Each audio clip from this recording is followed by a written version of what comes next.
Assalamualaikum warahmatullahi wabarakatuh. Halo, perkenalkan nama saya Muhammad Raffi Nurdiansyah dengan NIM 20124019 dari Prodi Studi Teknik Informatika. Oke, di sini saya akan menjawab pertanyaan-pertanyaan dari soal UTS Interpersonal Skill. Untuk soal nomor 1, jelaskan secara singkat pengertian dari komunikasi menurut Anda. Komunikasi adalah proses penyampaian informasi dari satu pihak kepada pihak lain melalui saluran tertentu dengan tujuan agar pesan tersebut dapat dipahami.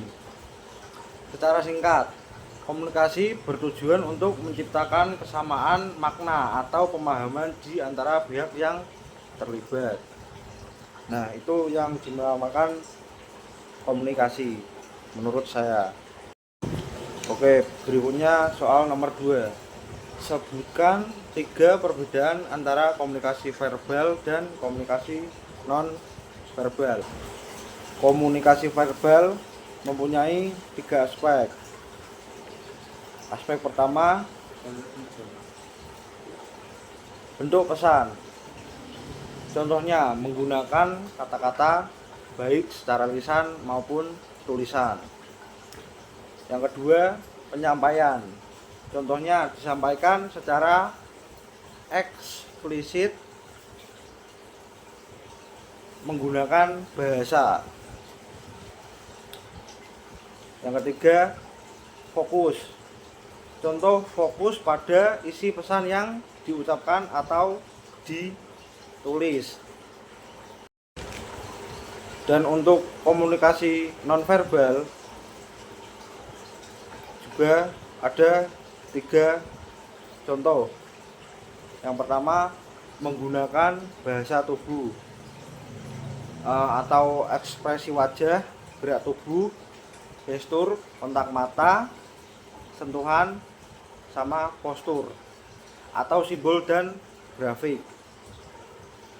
Yang kedua, pesan disampaikan secara implisit atau melalui perilaku dan tindakan, seringkali menggantikan dengan kata-kata. Yang ketiga, fokus pada bagaimana pesan disampaikan, termasuk nada suara, intonasi, dan kecepatan berbicara. Oke, selanjutnya ada soal nomor 3. Menurut Anda, jelaskan secara singkat mengenai bagaimana cara menghadapi perasaan minder. Oke, untuk mengatasi perasaan minder atau rendah diri dapat dilakukan dengan beberapa cara. Cara yang pertama, mengubah pola pikir negatif. Contohnya, sadari dan ubah pikiran negatif menjadi afirmasi positif. Yang kedua, berhenti membandingkan diri. Contoh, fokus pada kemajuan diri sendiri dan hindari membandingkan diri dengan orang lain. Yang ketiga, mengenali kekuatan dan kelemahan diri. Contohnya, terima diri apa adanya dan fokus pada kekuatan yang memiliki. Yang keempat, mencapai tujuan kecil. Contoh, tetapkan tujuan-tujuan kecil yang dapat dicapai untuk membangun rasa percaya diri secara bertahap. Yang kelima, bergaul dengan lingkungan positif. Contoh, kelilingi diri dengan orang-orang yang mendukung dan memberikan energi positif terhadap kita sendiri. Untuk berikutnya ada soal nomor 4. Menurut Anda, jelaskan secara singkat mengenai bagaimana cara menghadapi overthinking. Nah, cara untuk mengatasi atau menghadapi overthinking atau berpikiran berlebihan. Berikut adalah contoh-contoh cara menghadapi overthinking. Yang pertama, mengidentifikasi pemicu. Contohnya, kenali kapan dan mengapa pikiran berlebihan muncul. Yang kedua, mengalihkan perhatian. Contohnya, lakukan aktivitas yang menarik minat seperti hobi, berolahraga, atau berkumpul dengan teman dan keluarga. Yang ketiga, mempraktikkan mindfulness. Dan yang ketiga, mempertanyakan pikiran. Contoh, tanyakan pada diri sendiri, apakah pikiran tentang masa lalu dapat mengubah kejadian yang sudah berlalu, atau apakah pikiran tentang masa depan berupa fakta atau hanya opini. Untuk yang kelima, mengatur waktu dan prioritas. Contoh, jadwal yang terstruktur dapat membantu menyelesaikan kewajiban dan mengurangi kekhawatiran. Dan selanjutnya ada soal nomor 5. Terdapat kasus. Jika terdapat teman yang memiliki keterbatasan dalam mendengar atau tunarungu, kalian diharuskan untuk satu kelompok dengannya dan harus berdiskusi. Bagaimana cara agar kalian menyampaikan informasi dengan baik dan tidak menyinggung perasaan teman tersebut? Cara terbaik untuk berkomunikasi dengan teman tunarungu adalah dengan menciptakan lingkungan komunikasi yang inklusif dan efektif. Berikut adalah cara-caranya. Cara yang pertama, dapatkan perhatiannya. Contoh, beri sinyal sebelum berbicara, sebelum menyentuh ringan bahu atau melambaikan tangan, untuk memastikan teman Anda fokus. Untuk cara yang kedua, tanyakan metode komunikasi yang nyaman. Contoh, tanyakan padanya, apakah dia lebih nyaman menggunakan bahasa isyarat, membaca tulisan, atau membaca gerak bibir. Untuk cara yang ketiga, posisi berhadapan dengan kontak mata. Contoh, pastikan posisi wajah Anda terhadap langsung dengannya. Pertahankan kontak mata dan bicaralah dengan jelas, tegas, dan perlahan tanpa berteriak. Soal selanjutnya nomor 6. Setiap individu tentu memiliki karakter serta kepribadian dalam diri mereka masing-masing. Bisakah Anda jelaskan apa itu karakter dan apa itu kepribadian?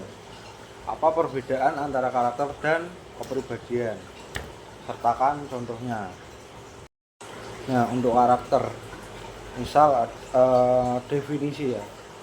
Definisi fokus pada nilai-nilai moral dan etika yang dianut seseorang. Seringkali dianggap sebagai hasil-hasil ukiran-ukiran atau bentukan dari bahan dasar. Watak melalui pengalaman dan pilihan hidup. Contohnya, jujur, bertanggung jawab, disiplin, atau empati. Ini berkaitan dengan perilaku yang dianggap baik atau buruk secara moral. Nah, untuk kepribadian, kombinasi unik dari karakteristik, sifat, cara berpikir, berperasaan, dan bertindak yang membentuk identitas seorang dan relatif stabil seumur hidup, dipengaruhi oleh genetika dan temperamen. Contohnya kayak introvert atau ekstrovert, neurotik, ramah, atau teliti. Ini menggambarkan gaya interaksi dan temperamen dasar seseorang. Dan untuk soal nomor 7 atau soal terakhir, kebiasaan baik apa yang jika Anda tahu dan terus Anda lakukan akan membuat hidup Anda menjadi jauh lebih baik dalam beberapa tahun ke depan. Nah, di sini ada beberapa contoh kebiasaan baik yang jika dilakukan secara konsisten dapat meningkatkan kualitas hidup secara signifikan dalam beberapa tahun ke depan. Nah, cara yang pertama, olahraga teratur. Yang kedua, pola makan seimbang dan tidak cukup. Yang ketiga, membaca secara rutin. Yang keempat, mengelola keuangan dan menabung. Yang kelima, mengelola stres dan kesehatan mental. Nah, untuk contoh olahraga teratur tersendiri, kayak misalnya aktivitas fisik yang rutin berkontribusi pada kesejahteraan fisik dan mental serta mengelola stres. Untuk pola makan seimbang dan tidak cukup, contohnya fondasi gaya hidup sehat yang mendukung energi dan kesehatan jangka panjang. Untuk membaca secara rutin, contohnya kebiasaan penting untuk memperluas pengetahuan, menemukan ide baru, dan mendidik diri sendiri secara berkelanjutan.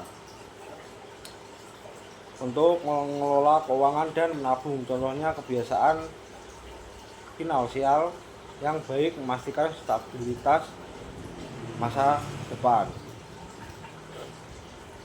Untuk mengelola stres dan kesehatan mental, contohnya mempraktikkan meditasi, mindfulness, atau memiliki waktu berkualitas dengan orang terdekat, membantu menjaga kesejahteraan mental. Dan baik, mungkin itu 7 soal dan 7 jawaban yang saya sudah sampaikan. Mungkin cukup sampai sini. Dan mohon maaf kalau ada salah perkataan atau ada kesalahan dalam menyampaikan pertanyaan-pertanyaan dan jawaban tersebut. Wassalamualaikum warahmatullahi wabarakatuh.